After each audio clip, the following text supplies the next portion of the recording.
बघा, परमार्थ करत असताना किंवा व्यवहारामध्ये सुद्धा कधी माणसाने अहंकार आतमध्ये आणला नाही पाहिजे. कारण आपण जीवनामध्ये कितीही कमवलं तरी सुद्धा आपण नेहमी म्हणावं, मी जीवनामध्ये काहीच कमवलेलं नाही. कितीही परमार्थ केला तरी सुद्धा म्हणावं की माझा अजून काहीच परमार्थ झालेला नाही. आणि हे सगळं जे करतोय ते हे सगळं करणारा मी नाहीये, माझा भगवान परमात्मा आहे असं म्हणावं. कारण आपण जरी हे सर्व कार्य करत असतो तरी याच्या पाठीमागे माझ्या देवाचा हात असतो. आपण फक्त हे करणारे आहोत, पण हे करण्याची बुद्धी देणारा माझा भगवंत आहे. त्यामुळे जीवनामध्ये काहीही केलंय असं माणसाने म्हणू नये, सर्व काही माझा भगवंतच करतोय असं म्हणत जावं. आज आयुष्यामध्ये याच स्थितीमध्ये आपण देवाचं भजन करायला हवं. आणि नेमकं तुम्हाला म्हातारपण येईलच हे तुम्ही कशाहून सांगता? म्हातारपण येईलच हे आपण सांगू शकत नाही, कारण जन्माला आलेला माणूस कधी मरेल हे आपल्याला सांगता येत नाही. 5 वर्षाच्या मुलाला म्हातारपण येईल हे आपण सांगता येणार नाही. अहो, ते 6 वर्षाचं होईपर्यंत राहत का नाही याचा सुद्धा आपल्याला भरोसा नाही. याच देहामध्ये देवाचं भजन करावं आणि याच स्थितीमध्ये करावं. कारण आज इथे ज्या तरुण आहेत त्या तरुणापेक्षा जास्त म्हातारे आजोबाई कथा ऐकायला आलेले, बरोबर? पण ते एवढी कथा ऐकतात, त्याच्यातलं त्यांना फक्त कृष्णाचा जन्म, कृष्णाचं लग्न आणि कृष्ण स्वधामाला गेलेला 3च गोष्टी लक्षात राहतात. पण मधातलं जे जनरल नॉलेज सांगितलं जातं ते तुम्हा तरुणांसाठी. कारण यांचं आता आयुष्य गेलेले, यांना काही केलं तरी यांना कोणी बोलणार नाही. पण तुम्हाला पुढचं आयुष्य जगायचंय, ते जगत असताना देवाच्या नीतीने जगावं, धर्माने जगावं, यासाठी कथा कीर्तन श्रवण करावं. देवाचं भजन मी तुम्हाला पहिल्या दिवसापासून सांगते, देवाचं भजन करा, देवाच्या भजनामध्ये पावले खेळा, नृत्य खेळा. कशासाठी? तर हे तुम्हाला आत्ताच करता येणार आहे. त्यामुळे आज इथे बसलेले म्हातारे आजोबाई, त्यांना खूप भगवंताच्या कथेमध्ये या नाचावं असं वाटतं, नृत्य करावं असं वाटतंय, पावले खेळावं वाटतात, पण गुडघे दुखतात म्हणून जागेवर बसतात, उठत नाही. आणि जे तरुण असतात त्याला वाटतं हे काय आमचं नाचायचं वय एका कथेमध्ये, बघता येईल म्हणतात म्हातारे झाले. पण तेव्हा तुम्हाला एवढं करता येणार नाही. त्यामुळे आता ज्या स्थितीमध्ये आहात, जशा आहात तशाच भगवंताला समर्पित होऊन जा. कारण देवाला फुल वाहत असताना, ऐका बरं, देवाला फुल वाहत असताना आपण कधीही देवाला सुकलेलं फुल वाहत नाही, ताजं फुल वाहतो. मग हे देह सुद्धा जर म्हातारा झाला आणि म्हातारा झाल्यावर देवाला समर्पित केला तर देव त्या सुकलेल्या फुलाला, त्या सुकलेल्या शरीराला स्वीकारेल का? तर जर का ताजं तवाना असणार आपलं हे शरीर, तरुण असणार हे शरीर जर देवाला समर्पित केलं तर देव लवकरच स्वीकारतो. त्यामुळे देवाला सुकलेलं फुल न वाहता ताजं हे फुल वाहा, नक्कीच देव प्रसन्न होईल. त्यासाठी कथा कीर्तनामध्ये आल्याच्या नंतर भजन करावं, नृत्य करावं, कथेमध्ये दंग होऊन जावं, आनंद कथेचा घेतला पाहिजे. जे तरुण आहेत त्यांनीच या कथेचं, या कीर्तनाचं श्रवण केलं पाहिजे. पण आपल्या गावातल्या म्हाताऱ्या पण एवढ्या भारी येतं, असं वाटतं त्यांची दृष्टच काढावं. काय करावं, मला दृष्टच काढता येत नाही. जाता जाता एकदा आजोबा शिकून द्या बरं, दृष्ट कशी काढतात. सर्वजण तुमच्या गावामधले खूप चांगले, जे तरुण आहेत ते तरुण सुद्धा एवढे, म्हणजे त्यांचे संस्कार खूप चांगले. त्यांनी पहिल्या दिवसापासून कथेचं सुंदर असं नियोजन केले सप्त्याचं. ज्ञानेश्वरी पारायणापासून म्हणजे सकाळपासून तर रात्रीपर्यंत सर्व ते सांभाळतात. आणि तुम्ही सगळे घरी झोपायला गेलो सुद्धा त्यांच्या इथं कथा कीर्तन चालतं, मी बघितलं. सुंदर कथा कीर्तन चालतं त्यांचं. तुम्हाला बघायचं असेल तर फोनवर बघा, असं नाही बघायला भेटत. सर्वजण एकत्रित येऊन हे तरुण या कथेचा आनंद घेतात. बघा, डीजे पुढे कोणताही तरुण नाचेल, डीजे पुढे कोणताही तरुण नाचू शकतो, पण भगवंताच्या कथेमध्ये तरुण नाचणारे तुमच्याच गावातले मी बघितले. त्यामुळे तुमच्या गावातल्या तरुणांसाठी एकदा जोरदार टाळ्या वाजवा. असाच भगवंताचं कार्य त्यांच्याकडून घडत राहावं ही भगवंताच्या चरणी प्रार्थना करते. सुंदर तुमचं असाच यांच्या मनामध्ये उत्सव राहावा भगवंताविषयी. यांना सर्वांना सपोर्ट करणारे तुम्ही सर्व आहात. म्हणजे हा सप्ताहाच्या कमिटीच्या अगोदरची जे सप्ताहाची कमिटी होते ते तुम्ही सर्वजण म्हणजे याच्या अगोदर जे हे सप्ताह सांभाळत होते त्यांच्या मार्गदर्शनाखाली विशेष म्हणजे हे कथा कीर्तन करत आहे. त्यामुळे सर्व तरुणही एक नंबर आहेत आणि तुम्ही सर्व सुद्धा एक नंबर आहेत. फक्त या कथेमध्ये आलेल्या ज्या सुना असतात त्या सुना मला वाटते सासूंना घाबरतात का काय काय माहिती. नाचत ना काय त्यांच्या नृत्यच दिसत नाही, मला पावलंच दिसत नाही. घाबरतात का तुम्ही? काही बोलतात का घरी गेलो त्यांना? बोलत असले तर मला सांगा बरं, घरी येऊन सांगते त्यांना. कोणी घाबरत नाही म्हणे. या कथा कीर्तनामध्ये सर्व तरुण मंडळींनी उपस्थित राहावं, तरुणांनी हे कथा कीर्तन सांभाळावं आणि भगवान परमात्मा प्रत्येक जणाला आपला भक्त कसा आहे हे अगोदर बघतो आणि त्यानंतर भक्ताला जवळ करून घेतो. त्यामुळे ह्या गोपियांची भगवान परमात्मा परीक्षा घेत होते की नेमकं या गोपिया यांना संन्यास घेतलाय, यांनी त्याग केलाय, तर हा त्याग त्यांचा खरा आहे की खोटा आहे. कारण बघा, संन्यास घेण्याचे दोन प्रकार पडतात, एक विधी संन्यास आणि एक प्रेम संन्यास. विधी संन्यास म्हणजे त्या विधी संन्यासामध्ये आपल्याला आपलं सर्व संसार सोडून, सर्व काही सोडून, भगवे कपडे घालून भगवंताचं नामचिंतन करावं लागतं. त्याला म्हणतात विधी संन्यास. जे तुम्हाला भगव्या कपड्यावाले साधू येताना दिसत असतील त्याला म्हणतात विधी संन्यास. आणि दुसरा असतो तो म्हणजे प्रेम संन्यास. प्रेम संन्यास म्हणजे संसारामध्ये राहून सुद्धा फक्त देवावरच प्रेम करणं म्हणजे प्रेम संन्यास. हा प्रेम संन्यास सर्व गोपी देवावरती करत होत्या आणि त्या संसारातून वैराग्य प्राप्त घेऊन या सर्व गोपी देवाकडे आलेल्या होत्या. देव बघत होते यांचं जे हे वैराग्य त्यांचं दृढ आहे की असं कसं वैराग्य. आपलं वैराग्य सांगू तुम्हाला कसं आहे. कथेमध्ये आल्यावरती कथेमध्ये सांगितलं संसाराचं काही खरं नाही, आताच परमार्थ करावा, असं करावं तसं करावं. जोपर्यंत आमचा सप्ताह संपत नाही तोपर्यंत म्हणजे भगवंताचे एकनिष्ठ भक्त होऊन जातात. आणि एकदा का सप्ताह संपला, 8वा दिवस पार पडला की सर्वांचं काय होतं तुम्हाला सर्वांना माहितच असेल. 8वा दिवस आला, 9वा दिवस उजडला की लगेच शेतामध्ये पळायला लागतात. कुठे गेला देव धर्म, म्हणजे झाले 7 दिवस गेला ते देव धर्म सगळं झालं, वैराग्य संपलं. एखाद्या माणसाच्या मौतीला आपण गेलो की जोपर्यंत त्या मौतीला जातो, जोपर्यंत त्या माणसाला जाळत नाही तोपर्यंत त्या स्मशान भूमीमध्ये सुद्धा म्हणतात काही खरं नाही जीवनाचं, एक दिवस इथेच यायचंय, काय करायचं म्हणे संसाराचं. घरी गेल्याच्या नंतर साधा मौतीहून जाता जाता जरी आपल्याला 500ची नोट दिसली तरी पटकन उचलतात. हे गरज आहे का मग उचलायची. आपलं वैराग्य हे काही क्षणाचं आहे, पण वैराग्य जर का प्राप्त करून घ्यायचं असेल तर आपण या संसारातून वैराग्य प्राप्त करून घ्यावं. त्या गोपियांचं वैराग्य नेमकं कसं होतं ते भगवान परमात्मा बघत होते आणि भगवंताने त्यांची अनेक प्रकारे परीक्षा घेतली आणि ती परीक्षा घेतल्याच्या नंतर भगवंताला कळालं की या सर्व गोपी एकनिष्ठतेने माझ्या जवळ आलेल्या आहेत. सर्व गोपिया देवाला बोलू लागल्या म्हणे, देवा तू आम्हाला इथे बोलवल्याच्या नंतर आम्ही आमचा संसार सोडून अर्ध्या रात्री इथे आलोय आणि रात्रीच्या वेळेला जर का एखादी सून बाहेर पडली, एखादी लेक बाहेर पडली तर तिला परत घरामध्ये घेत नाही.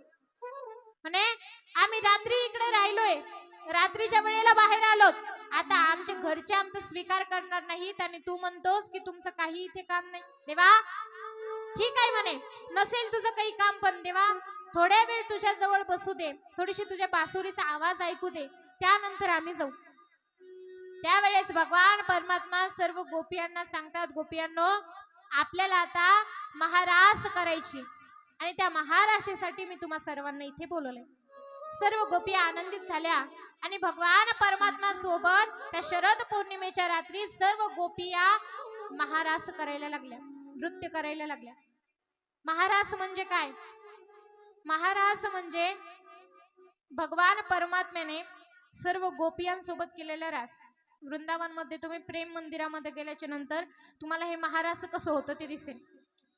प्रत्येक गोपियांसोबत भगवान परमात्मा नृत्य करू लागले, दांडिया खेळू लागले. अनेक प्रकारची लीला त्या दिवशी भगवंताने त्या गोपियांसोबत केली, त्यालाच महारास असं म्हणतात.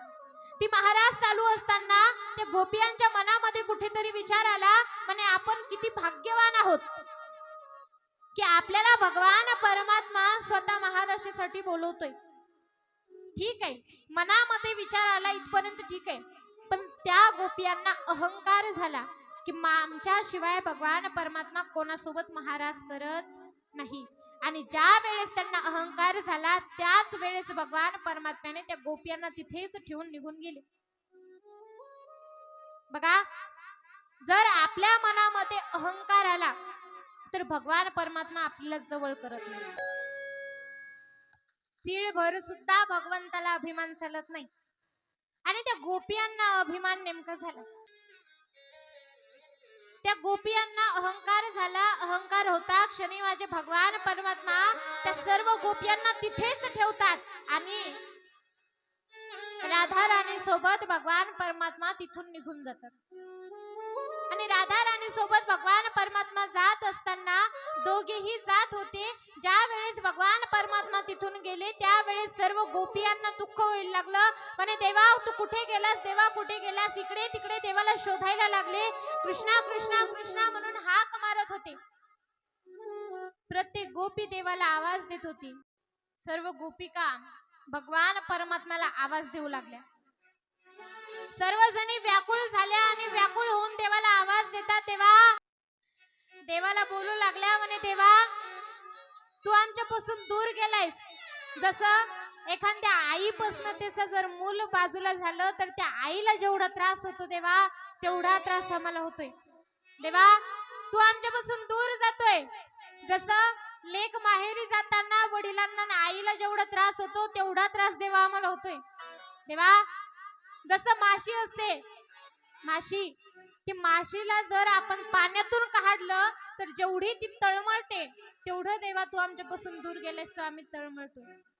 देवा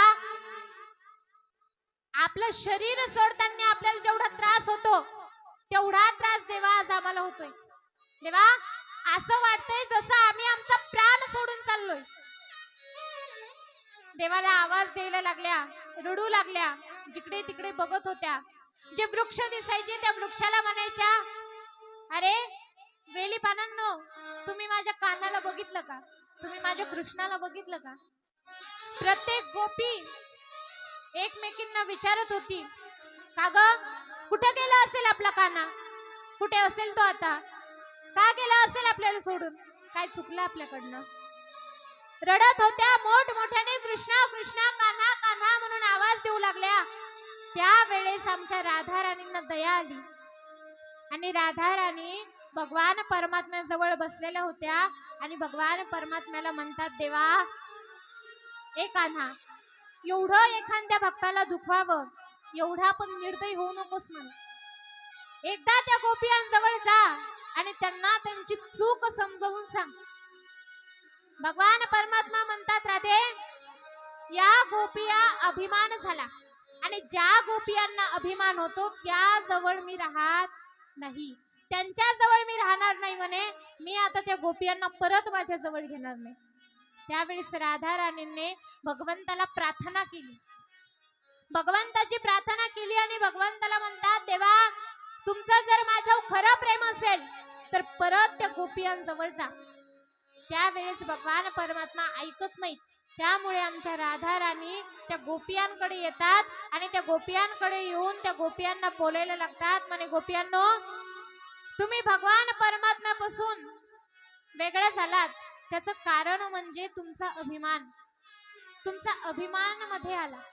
आता काय करा, मन शुद्ध करा आणि मन शुद्ध करून देवाचं चिंतन करत देवाची स्तुती करत ज्या जागेवरून देव तुम्हाला सोडून गेला त्या जागेवरती जा आणि तिथे जाऊन देवाची याचना करा. त्यावेळेस सर्व त्या गोपिया त्या जागेवरती जातात, कृष्णाचा पुकार करतात, तरी सुद्धा कृष्ण येत नाही. त्यावेळेस त्या गोपियांनी गोपी गीत गायलं. आज ते गोपी गीत खूप प्रसिद्ध आहे. प्रत्येक जण त्या गोपी गीताचं गायन करतो. त्या गोपी गीताचं गायन आपण रोज केलं पाहिजे. ते गोपी गीत सांगत असताना म्हणतात, गोपी गीत त्या गातात, भगवंताची स्तुती करतात. त्यावेळेस भगवान परमात्मा परत त्या गोपियांजवळ येतात आणि त्या गोपियांजवळ आल्याच्या नंतर भगवान परमात्मा परत त्यांच्या सोबत रासलीला चालू करतो. त्या रासलीलेमध्ये प्रत्येक गोपियांजवळ भगवान परमात्मा आहे, प्रत्येक गोपी सोबत भगवान परमात्मा रास करतोय असं प्रत्येक गोपीला वाटत होतं. आणि एकमेकींकडे न बघता फक्त कृष्णाकडे बघायच्या, फक्त कान्हाकडे बघायच्या आणि रासलीला करत होत्या. आणि भगवान परमात्म्याची महारास लीला म्हणजे एका रात्रीची नव्हती, ती रात्र म्हणजे ब्रह्मरात्र होती. ब्रह्मरात्र मी तुम्हाला अगोदर सांगितलं, ब्रह्मदेवाचा एक क्षण म्हणजे आपली एक वर्ष. तसं त्या ब्रह्मदेवाची एक रात्र म्हणजे ब्रह्मरात्र भगवंतांनी ती महारास लीला केली. अशी सुंदर महारास लीला पार पडल्याच्या नंतर भगवान परमात्मा त्या गोपियांना म्हणतात, गोपियांनो आता आपली महारास लीला झाली, आता तुम्ही तुमच्या घरी परत वापस जा. त्यावेळेस सर्व गोपिया भगवंताला शरण जातात, म्हणे देवा तुझ्याशिवाय आता आम्हाला कोणीही नाही, आम्ही रात्रभर घराच्या बाहेर राहिलोय आणि आता जर का आम्ही घरी गेलो तर आमचा पती आम्हाला स्वीकार करणार नाही, आमची सासू आम्हाला स्वीकार करणार नाही, जर आम्ही माहेरी गेलो तर माहेरची सुद्धा आम्हाला स्वीकार करायचे नाही. देवा आता आम्ही नेमकं जायचं तरी कुठे? त्यावेळेस देवाने सांगितलं की गोपियांनो इथून गेल्याच्या नंतर तुम्हाला कोणीही काही बोलणार नाही, पण तुम्ही सगळ्या तुमच्या घरी जा. त्यावेळेस गोपियांनी सांगितलं, देवा तुझी महारास लीला बघितल्याच्या नंतर आम्हाला आता संसारामध्ये जायची गरज नाही, आम्हाला आता संसारामध्ये जायचं नाही. त्यावेळेस भगवान परमात्म्याने त्या गोपियांना सुंदर असा उपदेश केला आणि सांगितलं, या संसारामध्ये राहून सुद्धा तुम्ही देवाचं भजन करू शकता, देवाचं पूजन करू शकता. जा म्हणे, प्रत्येक जणीला जायचं सांगितलं देवाने. पण एका स्वरूपाने त्या सर्व गोपिका तिथेच त्या महारासीच्या लीलेच्याच ठिकाणी थांबल्या. तेच ठिकाण म्हणजे आज तिथलं निधिवन आहे. आणि तिथे थांबून एका स्वरूपामध्ये म्हणजे भगवान परमात्म्याने महारास लीला केल्याच्या नंतर त्या सर्व गोपिया वृक्षाच्या रूपामध्ये आजही तिथेच आहेत. आणि बाकीचं जे त्यांचं शरीर होतं, जे दुसरं स्वरूप होतं, ते दुसरं स्वरूप त्या त्यांच्या घरी घेऊन गेल्या. अशी सुंदर भगवान परमात्म्याने महारास लीला केली. आणि त्यानंतर भगवान परमात्मा रोज सुंदर सुंदर असे बासुरी वाजवायचे, युगलगीत असेल, वेगवेगळ्या प्रकारचे देवाचे गीत आहेत, ते गीत गाऊन भगवान परमात्मा सर्व गोपियांना आपल्या जवळ बोलवत होते, सर्व जणींना आपल्या जवळ बोलवायचे आणि सुंदर असं भगवान परमात्मा राहू लागले. पण जो कंस होता, तो कंस अजून सुद्धा भगवंतावरती एक झाले की एक राक्षसांचा प्रहार करत होता. त्या कंसाने सुदर्शन नावाचा एक राक्षस पाठवला, त्याच्यासोबत भगवान परमात्म्याने युद्ध केला आणि त्याचा उद्धार केला. त्यानंतर शंखचूडा नावाचा दैत्य पाठवला, त्या शंखचूडा नावाच्या दैत्याचा सुद्धा भगवान परमात्म्याने उद्धार केला. त्यानंतर भगवान परमात्म्याकडे कंसाने अरिष्टासूर नावाचा दैत्य पाठवला. त्या अरिष्टासूर नावाच्या दैत्याला पाठवल्याच्या नंतर भगवान परमात्म्याने त्याच्यासोबत सुद्धा घनघोर असं युद्ध केलं. आणि त्या युद्धामध्ये सुद्धा माझे भगवान परमात्म्याने त्या अरिष्टासुराचा वध करून त्याचा उद्धार केला. तो अरिष्टासूर एका बैलाच्या स्वरूपामध्ये आला होता, बैलाचं रूप धारण करून. हे राक्षस हे मायावी असतात, त्यांना अनेक रूप धारण करता येतात. ते बैलाचं रूप धारण करून आला आणि भगवान परमात्मा जिथे गायींना सांभाळत होते तिथे त्या गायींच्या झुडपामध्ये तो गेला. आणि ज्या वेळेस तो दैत्य तिथे गेला त्यावेळेस सर्व गायी ओरडायला लागल्या. भगवान परमात्मा तिथे आले, बघतात तर काय, हा राक्षस इथे बैलाचं रूप धारण करून आलेला आहे, मोठमोठे असे त्याचे शिंग होते. आणि ज्या वेळेस भगवान परमात्मा त्याच्या जवळ आले त्यावेळेस त्याने आपला अकराळ विक्राळ रूप धारण केलं.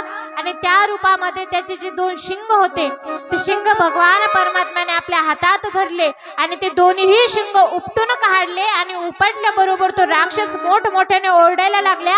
आपल्या स्वरूपामध्ये तो आला आणि आपलं रूप त्याने धारण केल्याच्या नंतर भगवंताने जे त्याचे शिंग होते त्याच शिंगाने त्या अरिष्टासूर नावाच्या दैत्याचा वध केला आणि भगवान परमात्म्याने त्याचा उद्धार केला. बोलो भक्तवत्सल भगवान की. त्यानंतर भगवान परमात्म्याने याचा उद्धार केल्यावर भगवान परमात्मा सुंदर असं त्या ब्रजवासींसोबत राहू लागले. प्रत्येक ब्रजवासी भगवंताला प्रेम देत होता, भगवंताजवळ राहायचे. पण त्या कंसाने एक केशी नावाचा दैत्य पाठवला आणि तो केशी नावाचा दैत्य असणारा घोड्याचं रूप धारण करून आला आणि घोड्याचं रूप धारण करून आलेला तो केशी यमुना घाटावरती भगवान परमात्म्याने त्याचा वध केला आणि यमुना घाटावरती वध केलेल्या त्या केशी नावाच्या दैत्याचा आजही तो घाट केशी घाट म्हणून तिथे प्रसिद्ध आहे. असे केशीचा उद्धार भगवंताने केला. त्यानंतर वैमासूर नावाचा दैत्य पाठवला. त्या दैत्याने गवळणीचं रूप धारण करून आला, त्याचा सुद्धा उद्धार भगवान परमात्म्याने केला. असे अनेक राक्षसांचा उद्धार भगवान परमात्मा करू लागले. एक झाले की एक कंस त्यांच्या पाठीमागे राक्षस पाठवत राहत होता. एक दिवस नंद बाबाकडे सर्व ब्रजवासी आले आणि भगवंताला नंद बाबाला म्हणतात, नंद बाबा, आपल्या या ब्रजमध्ये यमुनामध्ये एक कालिया नाग आहे आणि तो कालिया नाग एवढा विषारी आहे की त्या कालिया नागामुळे सर्व पाणी दूषित झाले. त्या यमुना मातेच्या त्या भागावरून जरी एखादा पक्षी गेला तरी तो पक्षी सुद्धा त्या वासाने मरून पडत होता. तिथे आमचे सहज गाई घोर आमचे जर पाणी प्यायला गेले तर त्यांचा सुद्धा मृत्यू होतोय. त्याच्या वासाने आम्हाला त्रास होतोय, त्याच्या विषाने आम्हा सर्वांना त्रास होतोय. नंद बाबा, काहीतरी करा. नंद बाबा विचार करत होते. तेवढ्यात भगवंताने हा सर्व प्रसंग ऐकला आणि आपल्या सर्व सवंगड्याकडे गेले आणि म्हणे, आज आपल्याला खेळायला जायचंय म्हणे. तेव्हा सर्व ग्वाल म्हणतात, ठीक आहे देवा, कुठे जायचं आज आपल्याला खेळायला? म्हणे, आपल्याला यमुना मातेजवळ खेळायला जायचं. त्यावेळी सर्व सवंगडी म्हणतात, देवा, तिथे तो कालिया नाग आहे, त्या कालिया नागाच्या विषामुळे आमच्या घरच्यांना सांगितलेले तिथे जायचं नाही. तरी सुद्धा देव हट्ट करतात आणि सर्व ग्वालांना तिथे घेऊन जातात. घेऊन गेल्याच्या नंतर भगवान परमात्मा सुंदर अशी तिथे लीला करतात आणि भगवंत त्यांच्या सोबत क्रिकेट खेळायला लागले. क्रिकेट खेळत असताना, हे क्रिकेट आताच नाहीये, तेव्हापासूनच आहे, द्वापार युगापासून ते क्रिकेट खेळत होते. त्यावेळेस भगवंत बॅटिंग करायला होते आणि जे भगवंताचा मित्र होता तो बॉलिंग करायला होता, चेंडू फेकायला होता. त्या गोप्याने तो चेंडू फेकला आणि फेकल्याबरोबर भगवान परमात्म्याने सर्व ताकदीने त्या चेंडूवरती प्रहार केला आणि जसा भगवंताने प्रहार केला तसं तो जे चेंडू होता तो चेंडू यमुना मातेमध्ये जाऊन पडला आणि यमुना मातेमध्ये जाऊन पडल्याच्या नंतर सर्व ते भगवंताचे सवंगडी भगवंताला म्हणायला लागले, देवा, अरे कसा तरी आम्हाला एकच चेंडू भेटलेला होता. एक चेंडू घ्यायचा असेल, एखादं खेळणं घ्यायचं असेल तर आम्हाला 8-8, 15-15 दिवस रडावं लागतं, तेव्हा कुठे आम्हाला खेळणं भेटतं. आणि तेच तो आता आमचं हरवून टाकलं आणि देवा, आम्हाला ते आमचं वापस आणून दे. त्यावेळेस भगवान परमात्मा झाडावरती चढले आणि झाडावर चढून त्या यमुना मातामध्ये भगवंताने उडी टाकली. यमुना मातेमध्ये उडी टाकल्याबरोबर भगवान परमात्मा खाली गेले आणि खाली जिथे कालिया नाग क्षेण करत होता, झोपलेला होता, त्या ठिकाणी भगवान परमात्मा जायला लागले. तेवढ्यात कालिया नागाच्या पत्नी भगवंता समोर आल्या आणि ज्या वेळेस भगवंताचं रूप त्या पत्न्यांनी बघितलं त्यावेळेस त्या बोलू लागल्या, म्हणे, देवा, नागाच्या भगवंताजवळ आल्या आणि म्हणे, देवा, तुम्ही या कालिया नागाकडे आमच्या पतीकडे येऊ नका. देव म्हणतात, का तुम्हाला भीती वाटते? त्यावेळेस त्या म्हणतात, देवा, आमचा पती तुला खाईल याची आम्हाला भीती नाहीये, तू आमच्या पतीला मारशील याची आम्हाला भीती आहे, त्यामुळे आमचा कुंकू तू पुसू नकोस देवा. जेव्हा त्या सर्व देवाजवळ प्रार्थना करतात तेव्हा देव म्हणतात, ठीक आहे, तुम्हाला वचन देतो की तुमच्या पतीला मी काहीही करणार नाही. आणि भगवान परमात्मा त्या कालिया नागाजवळ जातात. कालिया नागाला भगवंताने बघितल्याबरोबर भगवान परमात्मा त्याच्या डोक्यावरती जाऊन बसले. कालिया नागाला जाग आली आणि कालिया नाग त्याच्यावरती फुसकारू लागला देवाला. त्यावेळेस देवाने त्या कालिया नागासोबत युद्ध केलं. दोघांचं घनघोर असं युद्ध चालायला लागलं आणि त्या युद्धामध्ये कालिया नाग हरला. आणि हरल्याच्या नंतर देव त्याच्यावरती त्याच्या डोक्यावर नृत्य करायला लागले. आणि नृत्य करत करत यमुना मातेच्या तीरी भगवान परमात्मा आले. इकडे सर्व गोपाळ वृंदावन मध्ये जातात आणि घडलेला सर्व प्रसंग सांगतात. त्यावेळेस सर्व ग्वाल सर्व ब्रजवासी भगवंताला बघण्यासाठी यमुना मातेच्या तीरावरती येतात. इकडे तिकडे भगवंताला बघतात, कुठेही भगवंत दिसत नाही. यशोदा माता रडू लागल्या, मोठमोठ्याने रडत होत्या, माझा कृष्ण म्हणून सर्व गोपिया रडू लागल्या. तितक्यात भगवान परमात्मा त्या कालिया नागावरती नृत्य करत करत बासुरी हातामध्ये सुंदर असं नाचत नाचत भगवान परमात्मा वरती येतात. आणि वरती आल्याच्या नंतर तो कालिया नाग भगवंताला बोलायला लागतो, म्हणे देवा तू मला मारणार आहेस, ठीक आहे मार, पण देवा तू मला कशामुळे मारतोयस? सांगितलं, तुझ्या या विषाने माझ्या सर्व या ब्रजवासींना त्रास होतोय, त्यामुळे मी तुला मारणार. तेव्हा तो कालिया नाग बोलायला लागतो, म्हणे देवा आमची निर्मिती कोणी केली? तूच केली. आमच्यामध्ये विष कोणी भरलं? तूच भरलं म्हणे देवा. जर आमच्यामध्ये तू विष भरलं नसतंस तर देवा आज आम्हाला प्रत्येक जणाने आपण आपल्या घरी पाळीव पक्षी म्हणून ठेवलं असतं, पण तू आमच्यामध्ये विष भरलंस, त्यामुळे आज आम्हाला कोणी आमच्या जवळ सुद्धा येऊ देत नाही. आणि देवा तुझीच चुकीमुळे, तुझ्याच चुकीमुळे आज आम्हाला इथे हे विष आमच्या जवळ असल्यामुळे प्रत्येक जण आम्हाला तिरस्कार करतोय, आमचा तिरस्कार करतात. त्यामुळे देवा यामध्ये आमची काही एक चुकी नाही, तुला मला मारण्याचा हक्क नाही. त्यावेळेस देव शांत झाले आणि देवाने सांगितलं, ठीक आहे मी तुला मारणार नाही, पण तू माझं हे वृंदावन सोडून जायचं. आणि जात असताना म्हणे तू जर का वापस माग फिरून पाहिलं तर तू जाग्यावरती पाषाण होशील.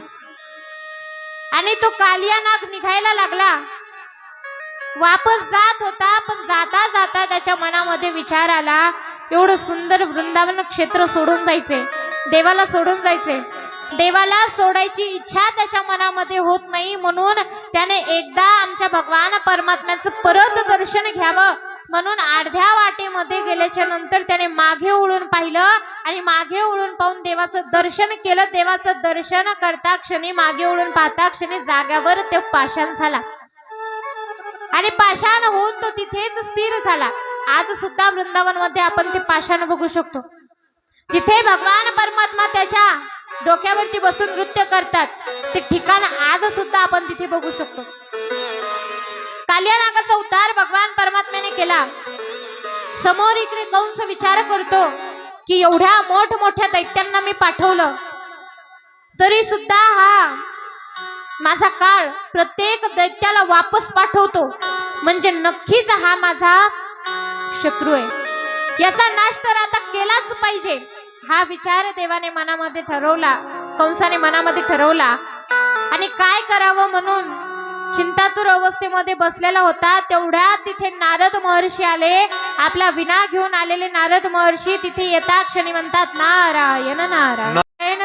नारायण भगवंत आले आणि आल्याच्या नंतर एकदा का नारद महर्षी आले की काहीतरी गाडी लावल्याशिवाय नारद महर्षी वापस जात नाही.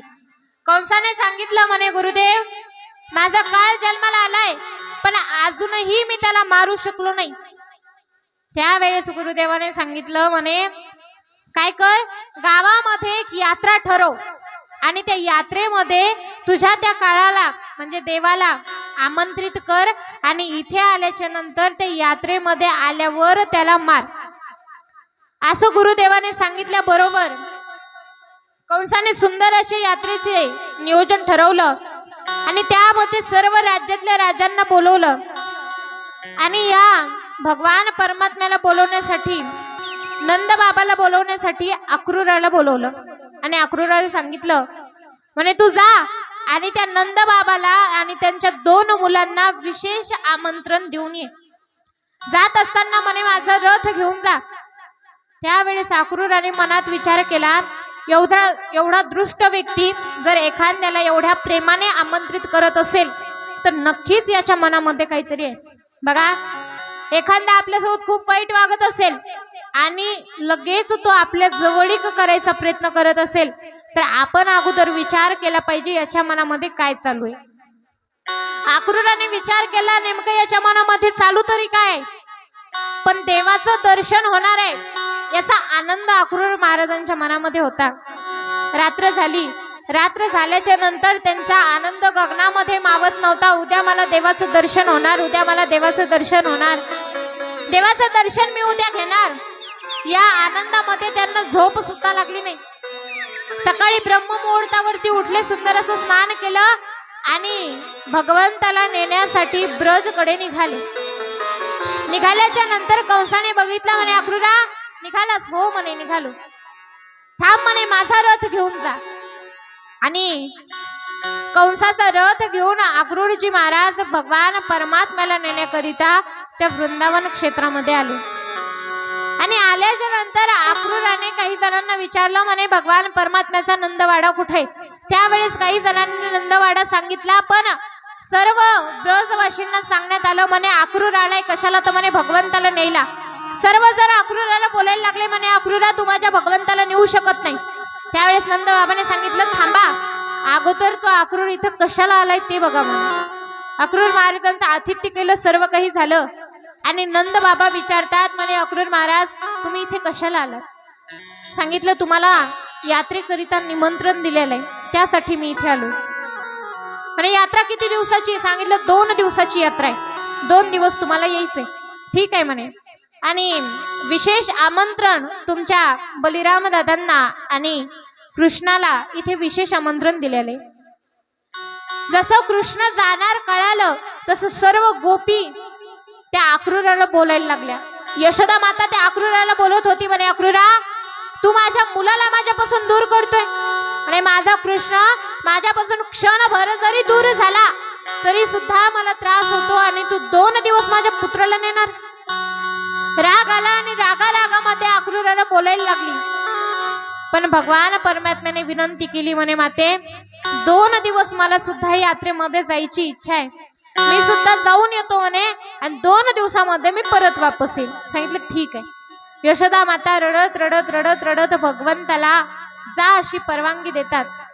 पण भगवंताला जाण्याची परवानगी दिली, इकडे समोर सर्व ग्वाल भगवंताला आडवे आले. हे देवा तू आम्हाला सोडून जाऊ शकत नाही, आम्ही सुद्धा तुझ्या सोबत येणार. सांगितलं ठीक आहे. नेताना सर्व ग्वाल आडवे आले. त्यावेळेस सर्व ग्वालांना घेऊन भगवान परमात्मा निघाले. आता ग्वालांना तर सोबत घेतलं पण समोर गोपिका आडव्या आल्या आणि त्या गोपिका आडव्या येऊन म्हणतात तेव्हा आम्हाला सोडून जातोस म्हणे, एवढ्या दिवस आमच्या सोबत राहिलास आणि आता आम्हाला सोडून जाताना तुला काही तुझ्या मनाला खंत वाटते का म्हणे, असंच तू आम्हाला सोडून जाऊ शकत नाही. त्यावेळेस देव त्या गोपियांना समजून सांगतात म्हणे गोपियांनो अगं मी 2च दिवसासाठी जाणार आहे आणि 2 दिवस झाल्याच्या नंतर मी परत वापस येतो. गोपिया सांगतात देवा इकडे एक एक क्षण तुझ्या शिवाय आम्हाला निघत नाही आणि तू 2 दिवस वेगळं राहायचं बोलतो. नाही म्हणे देवा तुला आम्ही जाऊ देणार नाही, जर जायचंच असेल तर म्हणे देवा आमच्या अंगावरती रथ घाल आणि नंतर तू जा. गोपियांना भगवान परमात्मा समजून सांगतात आणि नंतर कुठेही राधा राणी दिसत नाहीत म्हणून राधा राणींची भेट घेण्यासाठी आमचे भगवान परमात्मा राधा राणींना इकडे तिकडे शोधतात. त्यावेळेस काही गोपियांनी सांगितलं म्हणे देवा तू जाणार आहेस हे कळालं तेव्हापासून आमच्या राधा राणी यमुनेच्या तीरावरती बसलेल्या आहेत, अजूनही तिथून त्या वापस आलेल्या नाहीयेत. त्यावेळेस भगवान परमात्मा रथातून खाली उतरतात आणि राधेकडे जातात, राधा राणींकडे जातात. भगवंत त्यांच्या जवळ जातात. राधा राणी एकही शब्द भगवंताला बोलत नाही. तेव्हा भगवान परमात्मा राधा राणींना बोलतात म्हणे राधे अगं मी जातोय, तुला मला काही बोलायचं नाही का? राधा राणी एकही शब्द आपल्या तोंडातून काढत नाही. देव व्याकुळ होतात म्हणे राधे मला काहीतरी बोल. तरी सुद्धा राधा राणी भगवान परमात्म्याला एक शब्द सुद्धा बोलत नव्हत्या. भगवंत खूप व्याकुळ होतात हे बघून राधा राणी त्यांना बोलतात म्हणे देवा मला माहितीये तुम्ही 2 दिवसासाठी नाही तर कायमचं आम्हाला सोडून जाताय. भगवंतांनी राधांना सांगायचा प्रयत्न केला म्हणे राधे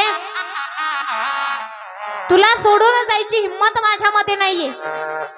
मी तुला सोडून जाऊच शकत नाही म्हणे. का? तर म्हणे सोडून कोणाला जात असतात?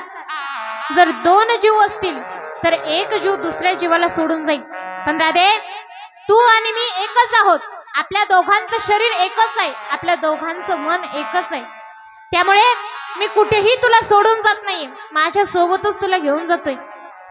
पण राधा जोपर्यंत मी वापस येत नाही तोपर्यंत म्हणे तू तुझ्या डोळ्यातून एकही अश्रू काढायचं नाही. तुझ्या डोळ्याचा एकही थेंब खाली पडला नाही पाहिजे. मी येईपर्यंत तू आपलं सर्व ब्रज सांभाळायचंय. त्यावेळेस भगवंताने सांगितलं. त्यामुळे राधा राणींनी आपलं रडणं बंद केलं. डोळ्यातून एक थेंब सुद्धा राधा राणींच्या खाली पडला नाही. आणि भगवान परमात्मा राधा राणींचं दर्शन घेऊन तिथून भगवान परमात्मा मथुरेकडे जाण्याकरिता निघाले. आणि अक्रूर महाराज आणि भगवान परमात्मा मथुरेकडे जायला लागले. बघता बघता मथुरा जवळ आली आणि मथुरेच्या जवळ आल्याच्या नंतर भगवान परमात्मा त्या मथुरेमध्ये गेले, थोडेसे फ्रेश झाले आणि नंतर लगेच नंद बाबाला म्हणतात नंद बाबा मला थोडस म्हणे या मथुरेचं भ्रमण करून येऊ द्या, थोडस मथुरेमध्ये फिरून येऊ द्या. नंद बाबाने सांगितलं कान्हा हे काय आपलं वृंदावन नाही, हे काय आपलं गोकुळ नाही, मोठं शहर आहे म्हणे मथुरा आहे. या मथुरेमध्ये जर तू कुठे हरवलास तर घरी जाऊन म्हणे मी यशोदेला काय सांगू, तुझ्या गोपिकांना मी काय सांगू. कुठे जाऊ नको म्हणे कान्हा, इथेच माझ्या जवळ थांब. त्यावेळेस भगवान परमात्मा म्हणतात बाबा कुठे जात नाही पण या वनामध्ये तरी मला फिरून येऊ द्या. म्हणे कान्हा तू खूप हट्टी आहेस, माझं ऐकणार नाही मला माहिती आहे म्हणे. जा तुला जायचंय तर पण लवकर वापस ये. तेव्हा आपल्या सर्व सवंगड्याला घेऊन भगवान परमात्मा मथुरेचं भ्रमण करायला जातात. जात असताना भगवान परमात्मा त्या सर्वांना सांगतात म्हणे तुम्हाला माहिती आहे का हे जे मथुरा गाव आहे ते मथुरा गाव माझ्या मामाचं गाव आहे म्हणे. तेव्हा ते वाला बोलायला लागतात म्हणे देवा आम्ही तुझे मित्र आहोत, तुझे मित्र मामाच्या गावामध्ये आल्याच्या नंतर तुझ्यासारखेच आम्हाला सुद्धा कपडे गिपडे आम्ही सुद्धा नवीन नवीन घालून आलो असतो ना. काय म्हणे देवा तू आम्हाला असंच आणलंस. भगवान परमात्मा म्हणतात काय पाहिजे म्हणे तुम्हाला सांगा. त्यावेळेस भगवंताने त्या सर्वांना कपडे द्यायचे म्हणून भगवान परमात्मा समोर एक धोबीवाला दिसतो. तो धोबीवाला दुसरा तिसरा कोण नव्हता. राम अवतारामध्ये सीता मातेला कलंक लावणारा धोबी म्हणजे हाच धोबी होता. त्या धोब्याचा अहंकार भगवंताला घालवायचा होता. त्यामुळे भगवंत त्याच्या जवळ जातात आणि त्या धोबेवाल्याला बोलायला लागतात. त्या धोबेवाला बोलत असताना भगवंताला अहंकाराने बोलू लागला. भगवंताने त्याचा अहंकार नाश केला आणि त्या धोबेवाल्याकडून जेवढे केवढे कपडे होते तेवढे कपडे आपल्या ग्वालांना घालायला दिले. आणि त्याच्या समोर भगवान परमात्मा जातात आणि भगवंताचा एक सावतामाळी म्हणून एक भगवंताचा भक्त होता. त्या भक्ताच्या घरी भगवान परमात्मा जातात आणि तो माळी बनवत होता. ज्या माळी बनवत होता तो माळी बनवता बनवता त्याच्याजवळ जेवढ्या माळी होत्या तेवढ्या माळी भगवंताला भेट वस्तू म्हणून दिल्या आणि भगवंताने त्या सर्व माळी आपण आपल्या ग्वालांना दिल्या. त्यानंतर समोर भगवान परमात्मा जातात. वाटेमध्ये कुब्जा दिसते. त्या कुब्जेजवळ भगवान परमात्मा जातात आणि गेल्याबरोबर म्हणतात आणि अगं विश्वमोहिनी तू कुठे जातेस. ज्या वेळेस तिला विश्वमोहिनी म्हणतात त्यावेळेस त्या कुब्जेला राग येतो. आणि अरे बालका कुठून आलास म्हणे तू माझी निंदा करतोस. मी तुला कुब्जा दिसत आहे, माझं शरीर बरोबर नाही त्यामुळे तू माझी निंदा करतोस. भगवंताने सांगितलं नाही मी तुम्हाला खरोखर विश्वमोहिनी म्हणतोय, कारण वरतून कितीही सुंदर दिसलं तरी काही उपयोगाचं नाही, आतमधून सुंदर असलं पाहिजे. म्हणे मी तुमचं हे शरीर पाहिलं नाही, मी तुमचं अंतकरण बघतोय. ज्या वेळेस भगवान तर असं गोड गोड बोलायला लागतात, त्यावेळेस ती कुब्जा माता भगवंताकडे बघते आणि भगवंताकडे बघून म्हणते, देवा या जगामध्ये आल्यापासून आज पहिल्या वेळेस कोणीतरी मला सुंदर म्हटलंय. हे देवा तुला काय हवंय सांग. कुब्जेने आपला परिचय करून दिला, सांगितलं कंस राजाकडे मी चंदन उघडायचं काम करते आणि माझ्याच चंदनापासून हा कंस रोज चंदन लावतो. म्हणे ठीक आहे, आम्हाला सुद्धा चंदन दे म्हणे तुझं, सर्व माझ्या मित्रांना तुझं चंदन दे. सर्वांना कुब्जा मातेने चंदन दिलं, सर्वांनी सुंदर असं चंदन लावलं आणि त्यानंतर भगवान परमात्म्याने कुब्जेच्या एका अंगठ्यावरती आपला अंगठा ठेवला आणि हातामध्ये घेतला आणि तिला ओढलं. ओढल्याबरोबर ती कुब्जा माता सुंदर असं कुब्जेच्या रूपातून तिचं विश्वमोहिनी सारखं तिचं रूप तिने धारण केलं. त्यानंतर भगवान परमात्मा सर्व काही झाल्याच्या नंतर नंद बाबा जवळ येतात आणि नंद बाबा सर्वजण एकत्रित येऊन ते यात्रेमध्ये जायचं म्हणून कंसाकडे निघतात. जात असताना कंसाने भगवंताला मारायसाठी एक हत्ती दरबारामध्ये उभा केला होता आणि तो हत्ती काही सामान्य नव्हता. 10 हत्तींचं बळ एकल्या त्या हत्तीमध्ये होतं. भगवान परमात्मा चलता चलता त्या हत्तीच्या डोक्यावरती आपल्या पायाचा प्रहार करतात आणि जसं आपल्या पायाने त्या हत्तीला मारतात तसं तो हत्ती धाडकन पृथ्वी तलावरती पडतो आणि त्या हत्तीचा उद्धार भगवान परमात्म्याने तिथे केला. समोर काही सैनिक भगवंताच्या वाटेमध्ये येतात, भगवंताला मारण्याचा प्रयत्न करतात, भगवंत त्यांच्यासोबत युद्ध करतात. पुढे पुढे पुढे पुढे भगवान परमात्मा कंसाच्या दरबारामध्ये जातात आणि कंसाच्या दरबारामध्ये गेल्याच्या नंतर भगवान परमात्म्याचा आणि कंसाच्या दोघांची नजर एक झाली. जसं भगवान परमात्म्याला बघितलं तसं कंस घाबरायला लागला, थरथर कापू लागला. ज्या वेळेस कंस आणि भगवंत एकमेकांकडे बघू लागले त्यावेळेस कंस बोलायला लागतो, म्हणे देवा माझा काळ होऊन तू आलास, मला मारण्यासाठी स्वतः तुला यावं लागलं, यातच माझी धन्यता आहे. पण देवा तुला मारत असताना म्हणे मी अशीच हार मानणार नाही, अगोदर मी तुझ्यासोबत युद्ध करणार आणि त्यानंतर मी युद्धामध्ये हारल्याच्या नंतर माझा मृत्यू होईल. देवाने सांगितलं ठीक आहे आणि दोघांचं युद्ध चालू झालं. युद्ध चालू असताना अगोदर बल युद्ध त्यांनी केलं, बिना शस्त्रांचं युद्ध केलं. त्यानंतर हातामध्ये शस्त्र धारण केले, दोघांनी गदा युद्ध चालू केलं. गदा युद्ध झाल्याच्या नंतर त्यांनी शस्त्र अस्त्रांचं युद्ध चालू केलं, एकमेकांवरती शस्त्र चालवू लागले. दोघांच्याही घनघोर युद्ध चालू असताना भगवान परमात्म्याकडून अनेकदा कंस खाली पडू लागला, पण अनेक वेळेस भगवान परमात्मा त्याला उठायचं चान्स देत होते आणि कंस परत उठून भगवंतासोबत युद्ध करत होता.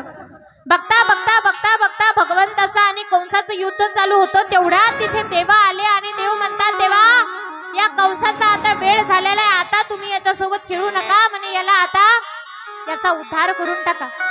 त्यावेळेस भगवान परमात्म्याने आपली तलवार हातामध्ये घेतली आणि ती तलवार हातामध्ये घेऊन त्या कंसाच्या छातीवरती प्रहार केला आणि आपला पाय एक छातीवरती कंसाच्या दिला आणि तलवार आपल्या हातामध्ये घेतली आणि त्या कंसाच्या छातीमध्ये घातली. घातल्याबरोबर कंस पृथ्वी तलावरती पडला आणि पडता क्षणी त्याचा उद्धार तिथे झाला. बोलो भक्तवत्सल भगवान की जय. कंसाचा उद्धार भगवान परमात्म्याने केला. त्यानंतर भगवान परमात्माने आपल्या आई वडिलांकडे गेले आणि वसुदेव देवकीकडे जाऊन त्यांना प्रणाम केला, साक्षात दंडवत नमस्कार केला. माता पितेचा आदर भगवान परमात्मा करत होते. त्यानंतर भगवान परमात्म्याला गुरुकुलामध्ये टाकण्यात आलं. बघा भगवान परमात्म्याचं नामकरण संस्कार झालं कोणाच्या हातून? कोणाच्या हातून नामकरण संस्कार झालं? गर्गाचार्यांच्या द्वारे त्यांचं नामकरण संस्कार झाले आणि त्यानंतर ते गुरुकुलमध्ये शिक्षण घेण्याकरिता गेले संदीपान ऋषींकडे.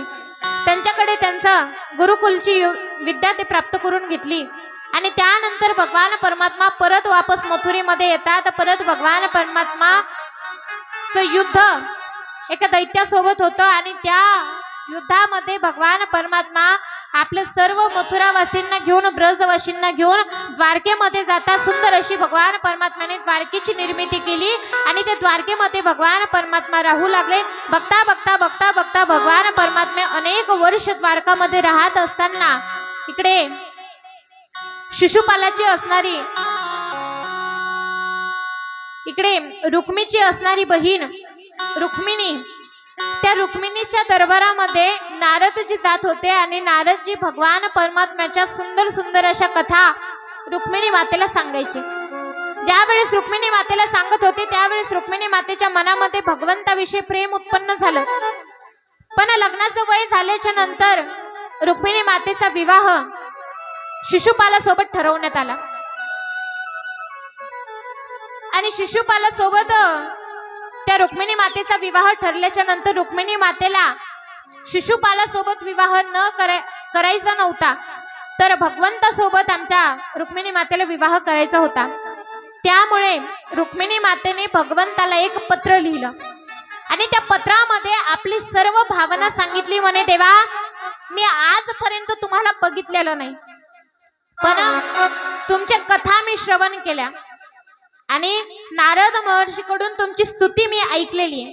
त्यामुळे मला आता तुमच्या सोबतच विवाह करायचा आहे आणि जर तुम्ही माझ्या सोबत विवाह करायचा नसेल, तुम्हाला माझ्या सोबत विवाह करायचा नसेल, तर देवा, मला या पृथ्वी तलावरती राहायची इच्छा नाही.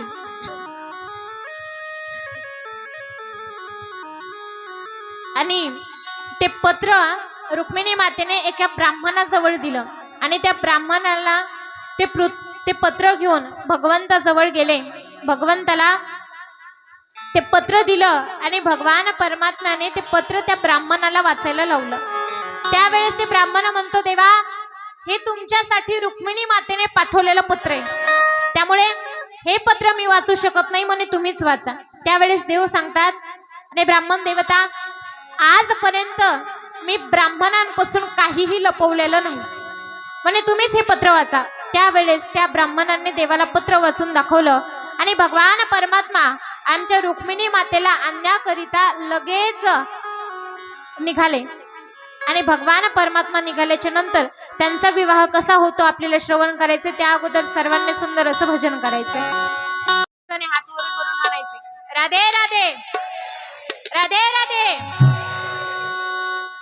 आणि रुक्मिणी मातेने पत्र पाठवलं. त्या पत्रामध्ये सांगितलं, देवा, आमच्या इकडे अशी प्रथा आहे की लग्नाच्या अगोदर मुलीने गिरिजा देवीचं दर्शन करायला जायचंय. त्या गिरिजा देवीच्या दर्शनाला मी जाईल त्यावेळेस माझ्यासोबत कसलीही सैन्य नसेल आणि त्यावेळेस देवा तुम्ही येऊन माझं हरण करून मला घेऊन जा, कारण माझा भाऊ, तो माझा भाऊ असणारा तुमच्यासोबत माझा विवाह लावणार नाही. त्यामुळे देवा तुम्ही माझं हरण करून मला घेऊन जा. बघा, एक ब्राह्मण पद्धतीने विवाह असतो, एक गंधर्व पद्धतीने विवाह असतो, एक राक्षसी पद्धतीने विवाह असतो आणि एक वैशास विधी असते. असे हे विधीचे लग्नाचे वेगवेगळे प्रकार पडतात. याचं स्पष्टीकरण मी तुम्हाला उद्या देईल.